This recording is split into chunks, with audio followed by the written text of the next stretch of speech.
So when I woke up late today around 3, 4 o'clock in the afternoon, I rolled over, I checked my notifications on my phone, and I was shocked to see the news that the Jets fired Robert Saleh as their head coach because even if he isn't that good of a coach, there's no way you can justify firing him this early into the season. We're only 5 weeks in.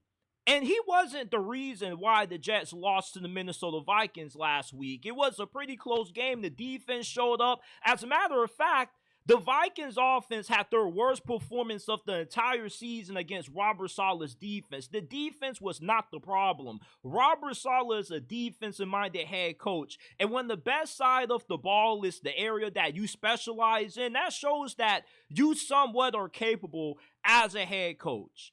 And what's so messed up about this situation to me is that when Robert Saleh, the Jets owner and general manager, flew all across the country to go get on their knees and beg for Aaron Rodgers to come play for them, Robert Saleh had the belief that Aaron Rodgers was going to be the key to him being able to save his job. And instead of Aaron Rodgers saving Robert Saleh's job, he was the reason why he got fired. And it's crazy because last year when the Jets were on Hard Knocks, all everybody was doing was cheerleading for Aaron Rodgers. You know, they had their pom-poms out. They were waving them saying, go, Aid. Aid is so incredible to watch. Aid is so outstanding. This dude is brilliant. And then he gets injured 3 plays into the regular season, and you already knew that the season was over for the New York Jets. Then you come into this year with so much excitement, so much optimism, because you're thinking about what could have been a great season last year if A-Rod stayed healthy. And you know, one thing that's funny about relationships is that when you first run into somebody, they never show you who they truly are right out the gate.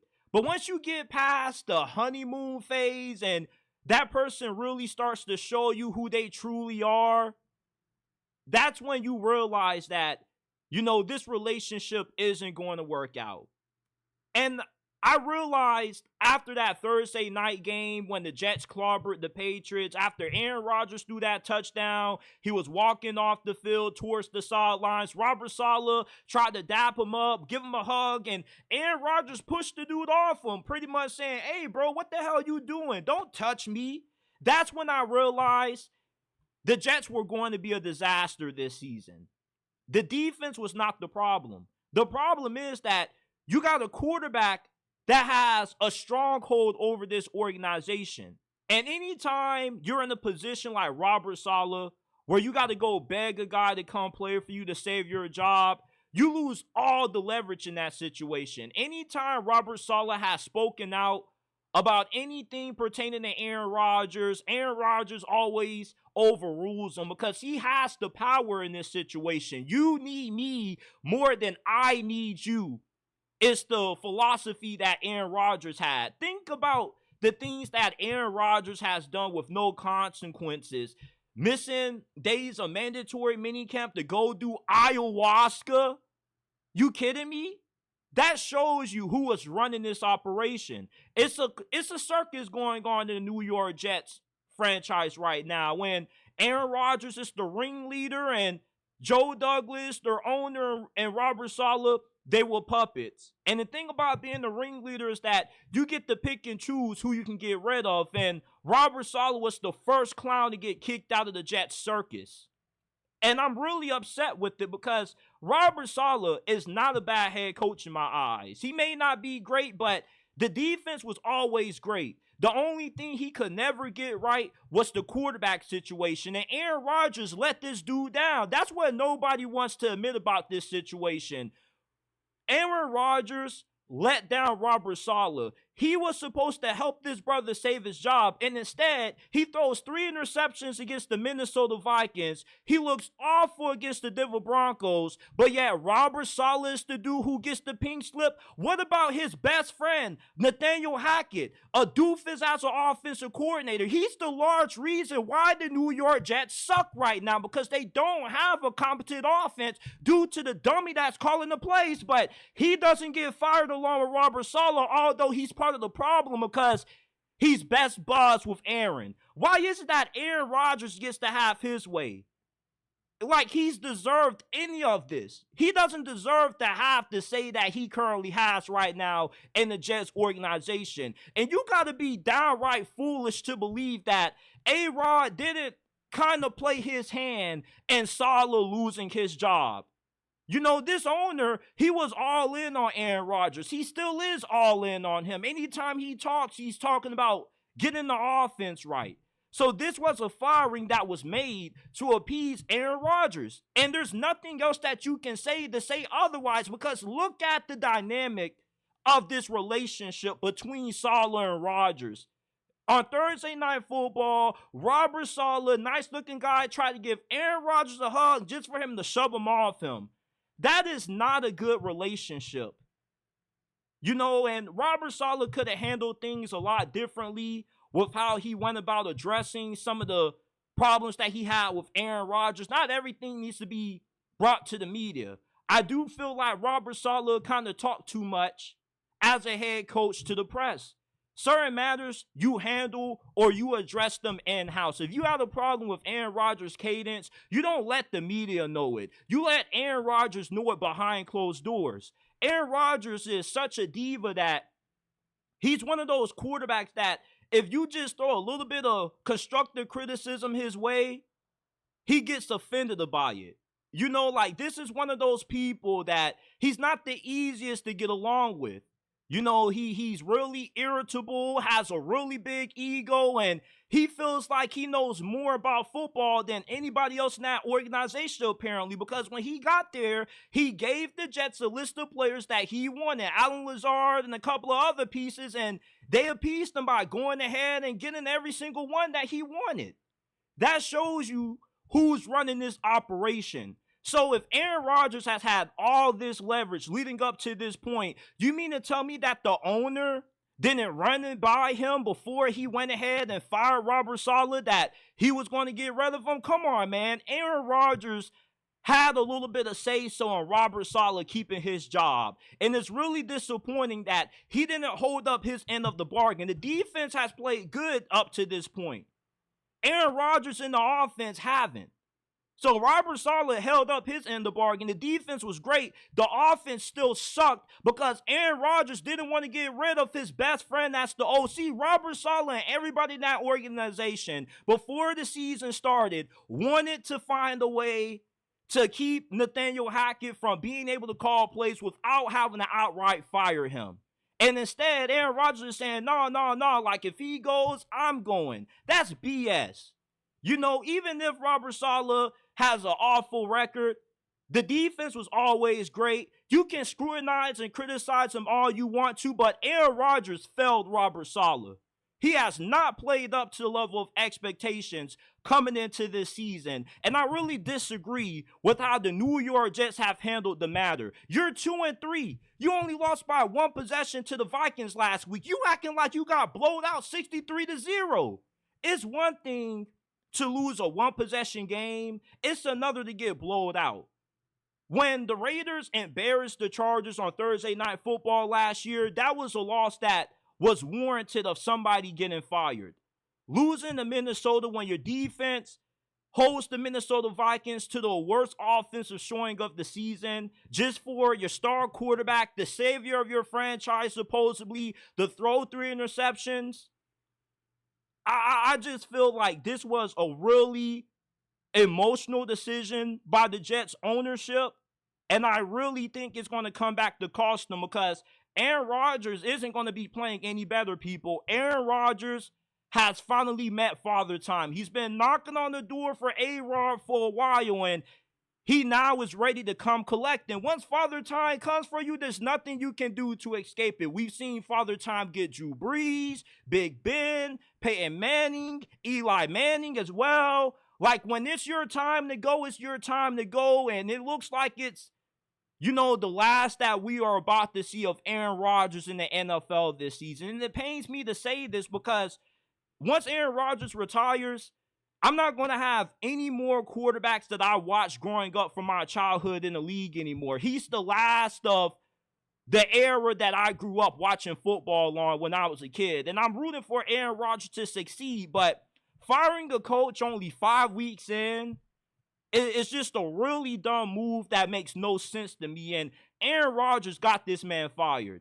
And I refuse to allow you guys to convince me otherwise unless you got some hard, cold evidence. But there's more evidence that supports Aaron Rodgers had a hand in this than it does the owner just making this off his own free will.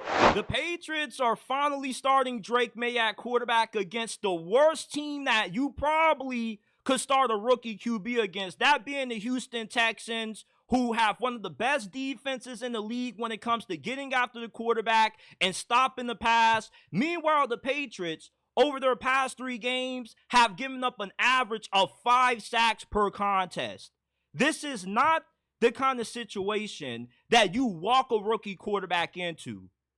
The Patriots were better off not playing Drake Maye at all this season, letting Jacoby Brissett be the crash dummy behind that terrible offensive line. You allow Drake Maye to develop behind the scenes, and then his second season, you allow him to take over the reins behind a better situation where you're able to improve the offensive line in free agency or via the draft. You're able to get him more weapons in the passing game. You're pretty much throwing this dude out there to the wolves, and you're saying, hey, Drake, this is going to be baptism by fire. We're going to allow you to get crucified all throughout your rookie season behind this garbage offensive line. We're going to make you scared to trust your O-line in the future due to how many hits you're about to take, and we're going to ruin your development.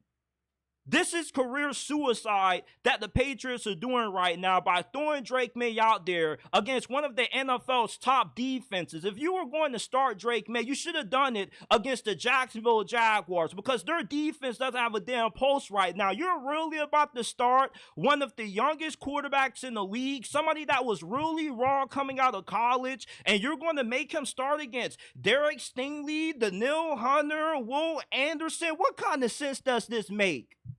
The Patriots, as I said before this season started, they are setting Drake Maye up to fail. Alex Van Pelt is a bad offensive coordinator. He's never had success calling plays anywhere he's been. He didn't call plays for the Browns, by the way.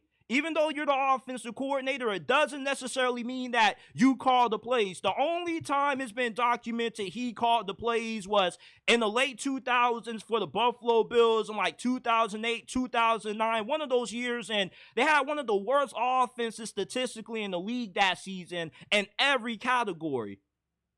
Gerard Mayo, he seems like a really well-liked guy. The players like playing for him, but it doesn't seem like the Patriots really have a smart plan in place to develop Drake Maye.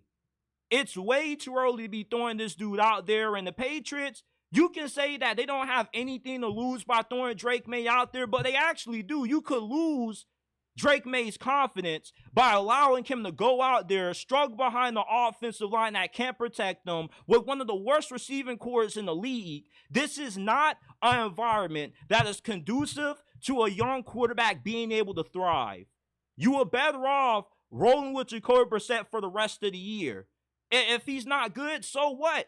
It's better off to let him struggle than to allow Drake Maye to struggle and you ruin his confidence. Now his pocket presence is going to get a lot worse than what it already is because he's not going to trust his offensive line with him about to get baptized by fire by there.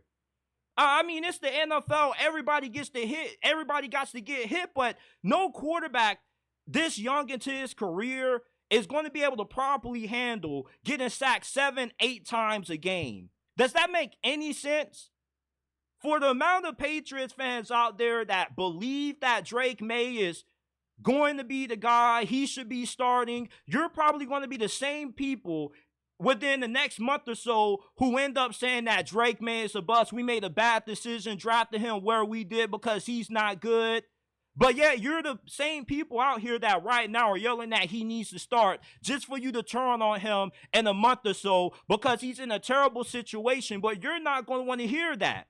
You see, that's what's messed up about this situation that fans never really want to think about. You want this dude to start, knowing how bad of a team you have around him, and then when he ends up playing like trash, you're going to call him a bust when everybody knows that for a quarterback to succeed early into his career, he needs a great coaching staff, and he needs a solid team around him. You need some weapons. You need an offensive line that can keep the brother outright, but you don't give him none of that. You give him the worst offensive line possible, and you're just telling him to go out there and try to survive. Are you kidding me? This is the same exact thing that happened to Bryce Young last season. And you've seen where that got him in year two. Nowhere. Because you can't expect the guy to develop behind this bad of a situation because they develop the wrong habits necessary or the wrong habits.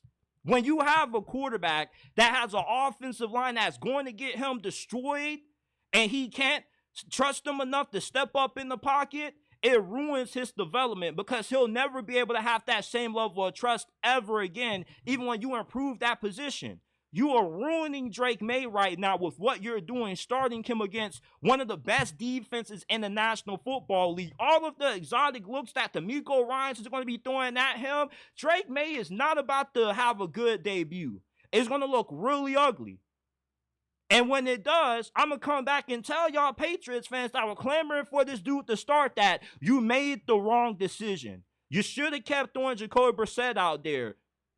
You are never going to be a playoff team anyway this season. You don't have anything that you're playing for right now. So why throw Drake Maye out there just to allow him to get killed? Wouldn't it not make more sense to start Drake Maye when you got a better team around him so you can increase his chances of being successful so you don't ruin his confidence? What kind of sense does this make?